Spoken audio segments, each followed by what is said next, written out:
성경에서 가장 놀랍고 드라마틱하고 반전 이야기를 떠올린다면 많은 분들이 홍해가 갈라지는 기적을 생각하실 것 같습니다. 세상에 수많은 드라마나 영화가 있지만 이보다 더 흥미롭고 이보다 더 극적인 이야기는 없는 것 같습니다. 성경을 잘 모르는 사람도 홍해의 기적 정도는 알고 있는 것 같습니다. 예를 들면 터널에서 이 차들이 정체되어 있을 때 아주 긴급한 구급차가 지나간다고 한다면 그 차들이 가운데 길을 터주지 않습니까? 그 순간 홍해의 기적이 일어났다라는 말들이나 기사를 보고 들은 적이 있습니다. 성경에서도 홍해의 기적은 하나님의 백성들의 그 구원과 기적을 드러낼 때 자주 등장하는 이야기입니다. 그래서 이스라엘 백성들은 하나님의 구원을 기다리거나 기적을 간절히 구할 때 이 홍해의 기적을 떠올렸을 것으로 보입니다. 심지어 오늘 우리도 실제로 바다가 우리를 가로막고 있지는 않지만 이와 비슷한 일들이 있잖아요. 어려운 일들이 우리의 앞을 가로막을 때 예상치 못하게 마치 벼랑 끝에 서서 어찌할 방도를 찾지 못할 때가 있습니다. 이때 홍해 앞에 가로막혀 있던 이스라엘 백성들을 향해서 하나님께서 어떻게 말씀하셨고 또 어떻게 행하셨는지를 우리가 알고 있다면 우리는 더욱 하나님을 신뢰할 수 있을 것이고 어려운 난간을 이겨낼 수 있을 줄로 믿습니다. 그러면 이스라엘 백성들이 어떻게 해서 홍해 앞까지 오게 되었는지 함께 살펴보겠습니다. 하나님은 출애굽한 백성들을 이 가나안으로 쉽게 갈 수 있는 곳으로 인도하지 않으시고 홍해 광야길로 인도하셨습니다. 지금 지도가 하나 나오죠. 이 지도를 보시면 왼쪽 위에 애굽의 고센 땅이 보이실 것입니다. 하나님은 백성들을 고센 지역에서 지중해가 있는 저 북동쪽으로 인도하셨으면 3일이라도 가나안에 갈 수 있었을 텐데 하나님은 홍해가 있는 남쪽 광야길로 인도하셨습니다. 이 지도는 좀 더 실감이 안 날 수가 있어서 현재 구글 위성 지도를 캡처해 보았습니다. 지형을 보시면 왼쪽에 이집트에서 이스라엘로 갈 수 있는 홍해 북쪽 길이 보이시죠? 저 길로 가면 쉽게 갈 수 있는데 남쪽으로 간다면 지금 보시듯이 홍해 바다가 완전히 가로막고 있어서 백성들은 길을 건너갈 수가 없게 되는 것입니다. 그런데도 하나님은 백성들을 남쪽 홍해 광야길로 인도하셨다는 것이죠. 그리고 이들이 도착한 곳은 오늘 읽지 않았지만 2절 말씀 보시면 바다와 믹돌 사이에 비아히롯 앞 곧 바알스본 맞은편 바닷가였고 그곳에 장막을 치게 됩니다. 자료를 보니까 이곳은 애굽의 요충지였던 라암셋에서 동쪽으로 약 한 32km 정도 떨어진 지점이라고 말씀하고 있습니다. 백성들은 그곳으로 가면서도 분명히 의문이 생겼을 것입니다. 눈앞에 보이는 건 광야뿐이고 또 홍해 바다가 가로막고 있는데 32km 정도 떨어져 있으면 애굽과 그리 멀리 떨어져 있는 것도 아닌데 만약에 바로 군대가 우리를 쫓아오기라도 한다면 다시 잡혀서 노예가 되지는 않을까? 광야에서 죽는 것은 아닐까? 두려움이 있었을 것입니다. 그리고 실제로 바로의 군대가 쫓아왔을 때 백성들에게 큰 두려움이 찾아왔고 모세를 원망하게 되는 것이죠. 여기서 이스라엘 백성들이 기억해야 될 사실은요, 백성들을 홍해로 인도하시는 것은 하나님의 계획, 하나님의 전략이었다라는 것입니다. 4절 말씀 보시면 내가 바로의 마음을 완악하게 한즉 바로가 그들의 뒤를 따르리니 내가 그와 그의 온 군대로 말미암아 영광을 얻어 애굽 사람들이 나를 여호와인 줄 알게 하리라 하시매 무리가 그대로 행하니라. 즉 하나님께서 바로의 마음을 완악하게 하시고 백성들의 뒤를 뒤따르게 하셔서 그들을 멸망시키기로 계획하셨습니다. 이때 애굽 사람들에게는 온 땅의 주인이 여호와 하나님이심을 하나님은 보여주시고자 하셨고, 뿐만 아니라 이스라엘 백성들에게는 이 백성을 구원하시고 인도하시는 분이 하나님이심을, 구원자가 하나님이심을 보여주시고자 하셨던 것입니다. 이렇게 하나님의 계획대로 바로의 마음은 변했습니다. 10가지 재앙을 당했을 때는요, 너무나도 고통스러우니까, 나라가 망할 것 같으니까 어쩔 수 없이 이스라엘 백성들을 보냈지만, 그 고통이 사라지고 이제 좀 살만하니까, 또 백성들이 아니나 다를까 홍해 바다로 갔다고 하니까 오호, 잘됐다 싶은 거죠. 그래서 5절 말씀 보시면 그 백성이 도망한 사실, 이거는 홍해 쪽으로 도망한 사실이 애굽 왕에게 알려짐에 바로와 그의 신하들이 그 백성에 대하여 마음이 변하여 이르되, 우리가 어찌 이같이 하여 이스라엘을 우리를 섬김에서 놓아 보내었는가 하고, 생각해 보니까 이스라엘은 이제 동안에 든 쥐였던 거죠. 그래서 광야에서 갇힌 바가 되었고, 노예처럼 부려먹으면서 나라에 큰 이익을 주었는데 이들을 놓아주면 얼마나 아깝겠어요? 마치 손해보는 것처럼 느껴지니까 바로의 마음이 변해버렸던 것입니다. 하지만 이 모든 것이 하나님의 계획이었고 전략이었다라는 것입니다. 그렇습니다. 사랑하는 여러분, 우리 삶을 살펴봐도 이성적으로 이해하지 못할 상황들이 많이 일어납니다.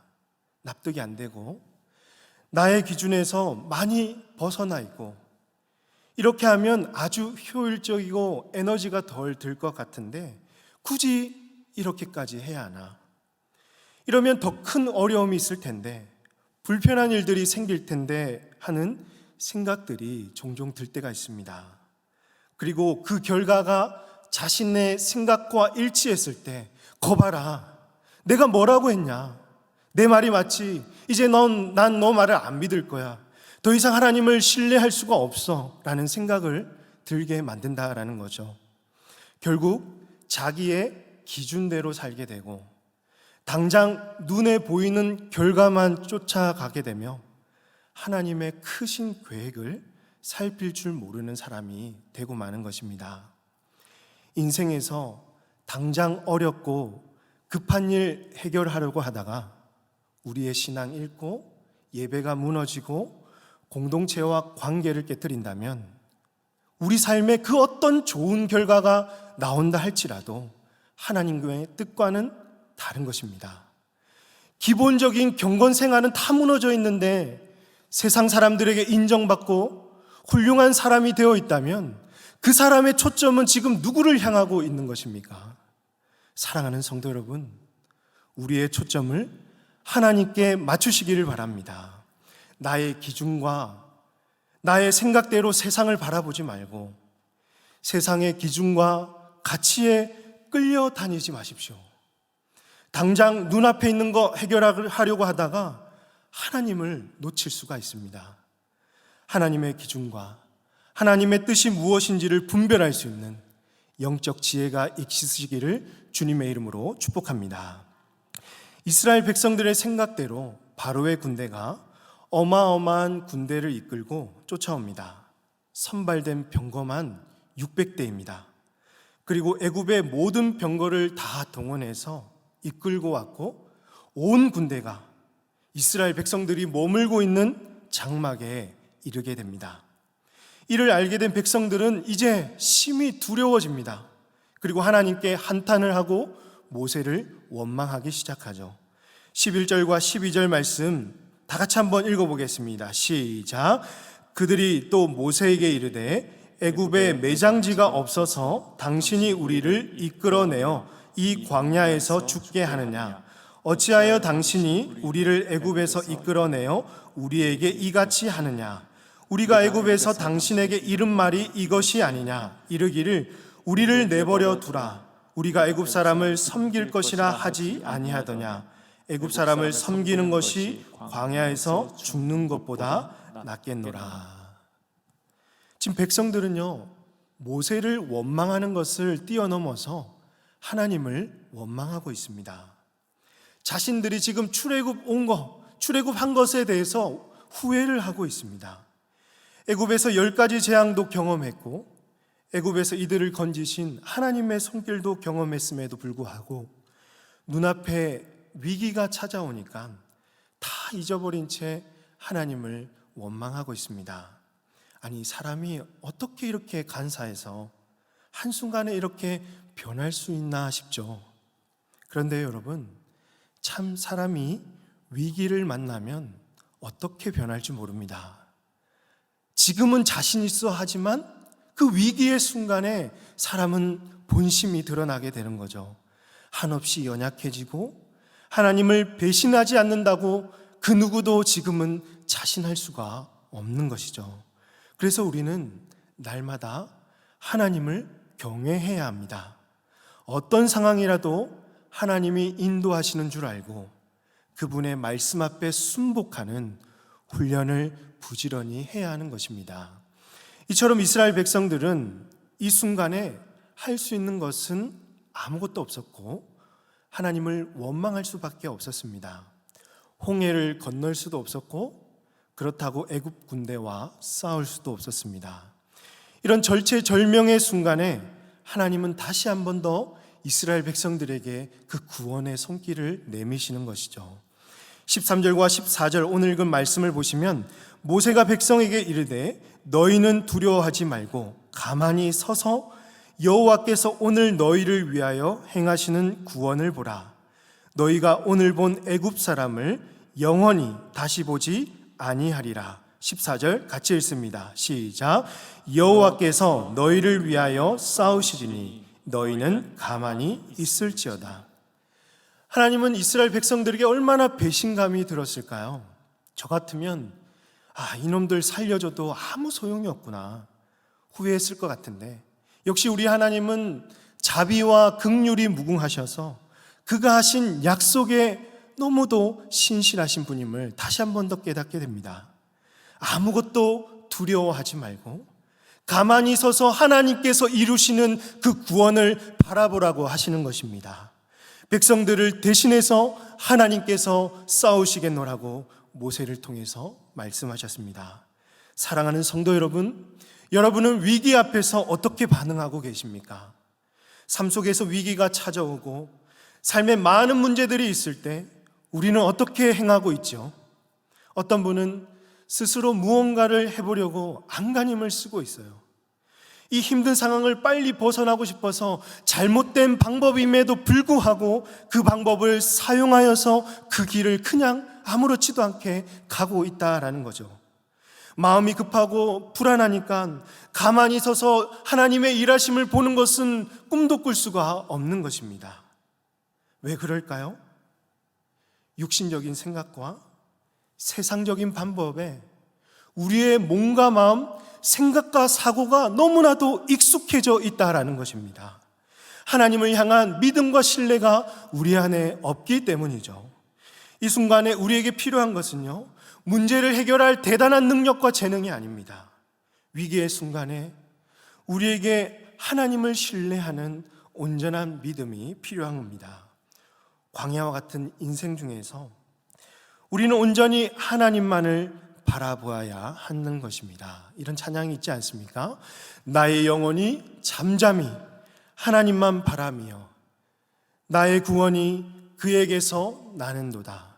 나의 영혼아 잠잠히 하나님만 바라라. 나의 소망이 저에게서 나는도다. 오직 주만이 나의 반석 나의 구원이시니 오직 주만이 나의 산성 내가 요동치 아니하리. 여러분 믿으십니까? 구원은 오직 하나님께로부터 나옵니다. 우리가 아무리 여러분 발버둥 쳐도요, 하나님이 막으시면 아무 소용이 없어요. 온전히 하나님께 맡기고 묵묵히 하나님께서 일하시는 것을 바라보는 신앙이 우리에게 필요합니다. 우리가 때론 하나님을 실망시키고 받은 은혜를 기억 못하고 하나님을 배신할 때가 많이 있지만 하나님은 끝까지 우리를 포기하지 않으시고 구원을 베푸시는 분이십니다. 이런 하나님께 여러분 부끄럽지 않는 삶을 살아갈 수 있도록 끝까지 하나님을 바라보며 온전한 믿음으로 더욱 자라가는 저와 여러분이 되시기를 주님의 이름으로 축복합니다. 그렇다면 하나님은 그의 백성들을 위해서 어떻게 대신 싸우시고 구원을 베푸셨습니까? 오늘 본문 15절과 16절 말씀 보시면 여호와께서 모세에게 이르시되 너는 어찌하여 내게 부르짖느냐 이스라엘 자손에게 명령하여 앞으로 나아가게 하고 16절 같이 읽습니다. 시작. 지팡이를 들고 손을 바다 위로 내밀어 그것이 갈라지게 하라. 이스라엘 자손이 바다 가운데서 마른 땅으로 행하리라. 하나님은 모세에게 가서 백성들을 홍해로 나아가도록 명령합니다. 그리고 모세가 지팡이를 들고 손을 바다 위로 내밀면 그 홍해가 둘로 갈라지게 되고 이스라엘 백성들이 바다 가운데서 마른 땅으로 걸어갈 것이라고 합니다. 저는 여기서 홍해가 갈라지는 것도 믿을 수 없는 큰 기적인데 그 땅이 마른 땅이었다는 것에 더욱 놀랍습니다.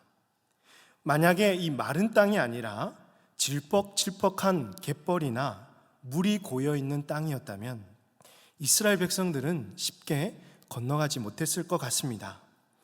갯벌에 여러분 서 있으면 다리가 푹 이렇게 바닥으로 꺼지는 것을 알잖아요.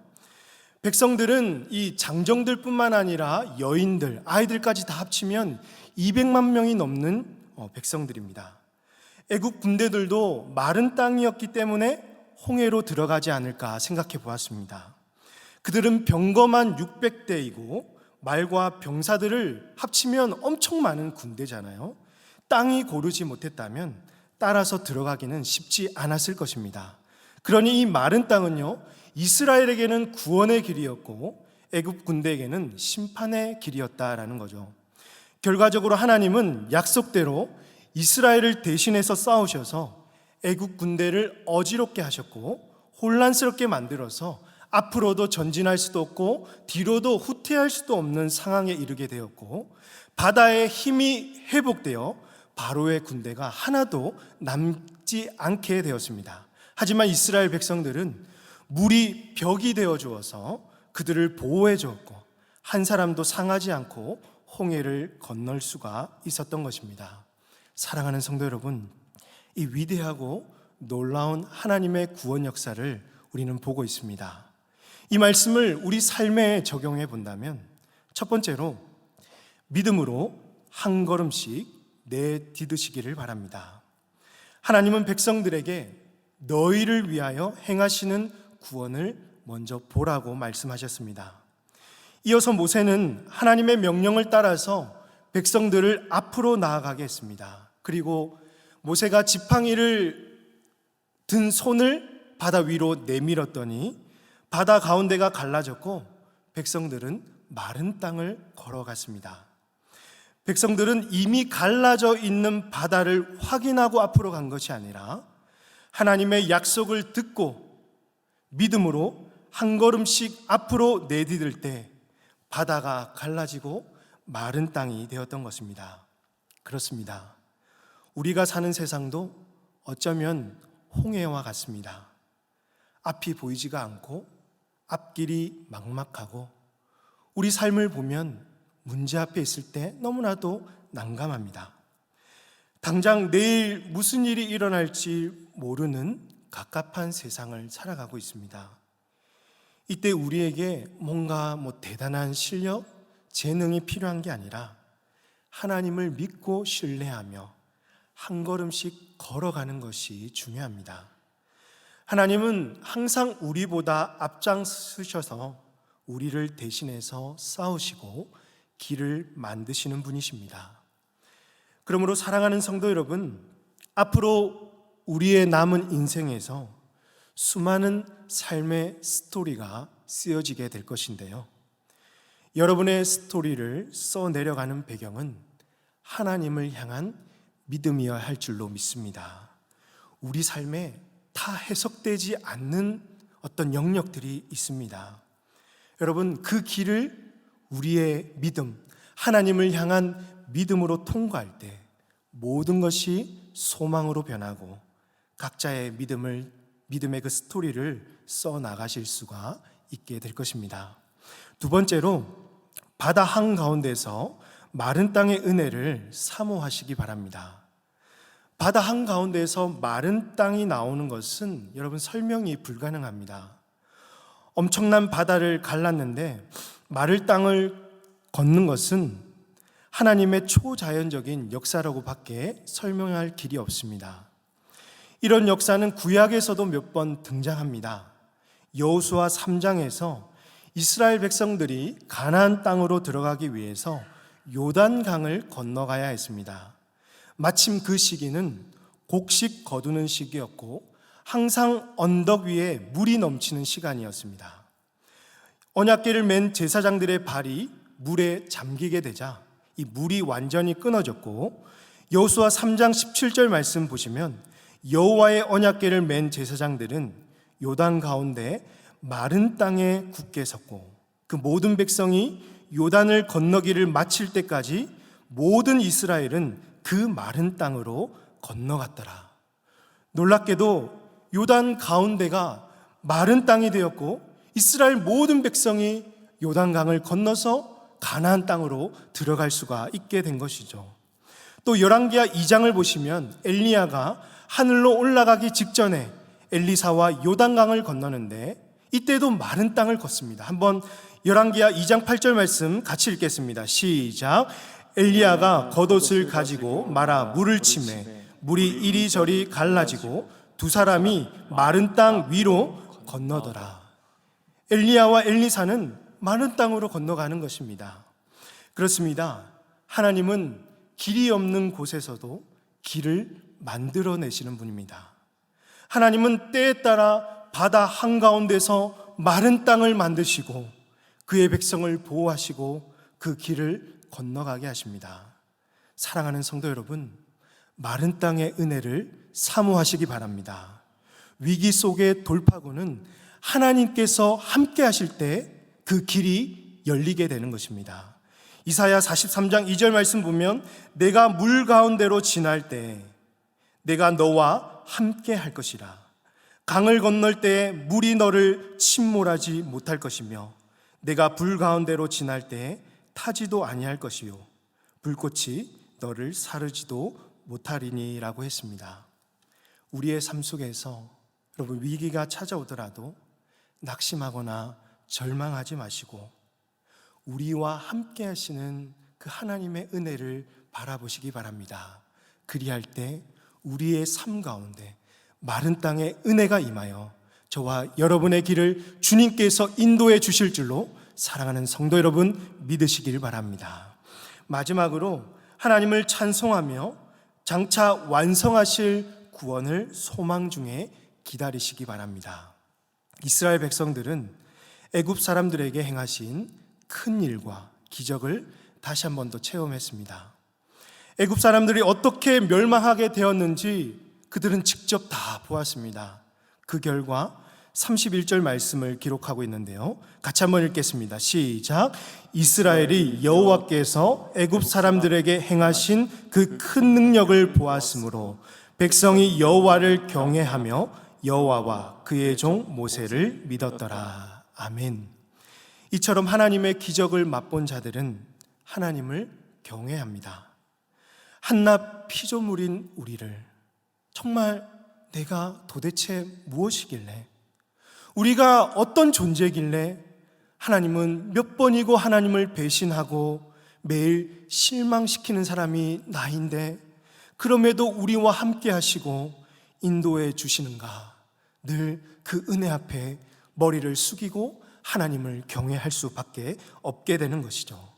또한 하나님의 기적을 맛본 자들은 하나님을 찬양하고 기뻐합니다. 시편 107편 8절에서 여호와의 인자하심과 인생에서 행하신 기적으로 말미암아 그를 찬송할지어다. 또 시편 66편 5절과 6절 말씀에서 와서 하나님께서 행하신 것을 보라. 사람의 아들들에게 행하심이 어미하시도다. 하나님이 바다를 변하여 육지가 되게 하셨으므로 무리가 걸어서 강을 건너고 우리가 거기서 주로 말미암아 기뻐하였도다. 그러므로 사랑하는 성도 여러분, 저와 여러분의 삶 속에서 지금도 기적을 행하시는 하나님을 만나시고 하나님을 경외하고 찬송과 기쁨을 드릴 수 있기를 바랍니다. 지금은 우리는 현재 의인과 악인과 함께 살고 있어서 우리 동요처럼 누가 착한 아이인지 누가 나쁜 아이인지 우리는 지금 다 알 수 없어요. 하지만 이 예수님이 다시 오시는 그날에 악인은 영원한 심판 가운데 있게 될 것이고 의인은 구원을 완성하시고 그 순간 영원한 생명을 얻어 주님과 영원토록 함께 있게 될 것입니다. 장차 완성하실 그 구원을 우리는 이 땅에서 소망 중에 기다리면서 우리의 인생길을 인도하시는 하나님을 끝까지 신뢰하며 그 길을 걸어 따라가는 저와 여러분이 되시기를 주님의 이름으로 축복합니다. 이 시간 우리 함께 찬양하겠습니다. 나의 가는 길 주가 인도하시네. 함께 우리의 믿음으로 고백할 수 있기를 바랍니다.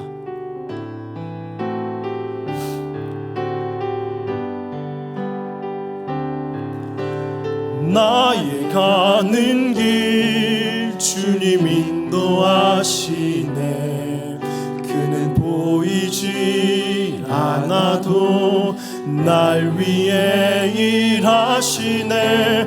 주 나의 인도자 항상 함께 하시네. 사랑과 힘 베푸시며 인도하시네. 한 번 더 고백합시다. 나의 가는 길 주님 인도하시네. 나의 가는 길 주님 인도하시네. 그는 보이지 않아도 날 위해 일하시네. 주 나의 인도자 항상 함께 하시네. 사랑과 힘 베푸시며 인도하시네. 인도하시네. 광야의 길을 만드시고 광야의 길을 만드시고 날 인도해. 사망의 강 만드신 것 보라. 하늘과 땅 변해도 주의 말씀 영원히 내 삶 속에 새 일을 행하리. 나의 가는 길 나의 가는 길 주님 인도하시네. 그는 보이지 않아도 날 위해 일하시네. 주 나의 인도자 항상 함께 하시네. 사랑과 힘 베푸시며 인도하시네. 우리 한 번 더 고백합시다. 광야의 길을 만드시고 광야의 길을 만드시고 날 인도해. 사망의 강 만드신 것 보라. 하늘과 땅 변해도 주의 말씀 영원히 내 삶 속에 새 일을 해. 우리 목소리를 높여서 나의 가는 길 주님 인도하시네. 나의 가는 길 주님 인도하시네. 그는 보이지 않아도 날 위해 일하시네. 주 나의 인도자 항상 함께 하시네. 사랑과 힘 베푸시며 인도하시네.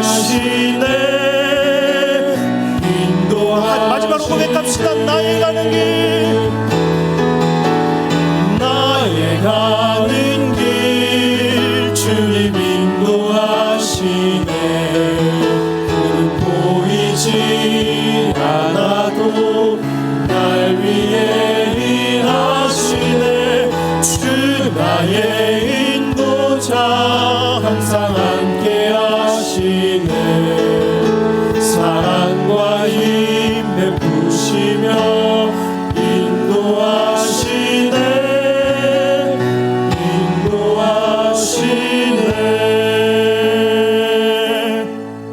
우리 이 시간 함께 기도하길 원합니다. 우리는 늘 이런 실수를 반복합니다. 나의 기준과 경험, 이 세상의 가치에 사로잡혀 있어서 그 한계를 벗어나지 못하는 순간들이 있습니다. 하나님, 우리의 기준, 세상의 가치, 모든 우리의 경험의 그 한계들 다 내려놓고 이 시간 우리의 시선과 초점을 하나님께 맞추고 하나님의 기준을 따라 살아가게 하옵소서. 삶에서 위기가 찾아오고 스스로 감당할 수 없는 문제들 앞에서 우리는 늘 쓰러지게 일수입니다. 하나님 불쌍히 여기시고 그 순간 하나님을 바라보고 하나님이 일하시는 것을 경험하게 하여 주시옵소서. 마지막으로 길을 만드시고 마른 땅을 걷게 하시는 하나님의 은혜를 사모하게 하셔서 우리 하나님 손잡고 믿음으로 한 걸음씩 내딛는 우리 모든 성도들 되게 해달라고 이 시간 우리 합심해서 기도하도록 하겠습니다. 기도하십니다.